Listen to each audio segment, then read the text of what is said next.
बाप रे बाप, निकाली पंच निकाल, काठाकीर लढत झाली.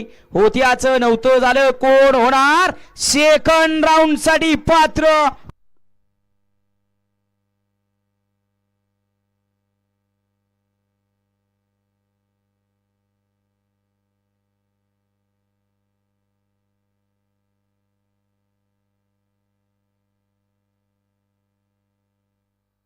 कॅमेऱ्याचा आधार घेऊन निकाल दिला जातोय. निकाली पंच निकाल चाणाक्ष बुद्धिवा निकाली पंच मयूर मोरे महागावकर आणि त्यांच्या जोडीला आफताब नदाब मायनिक.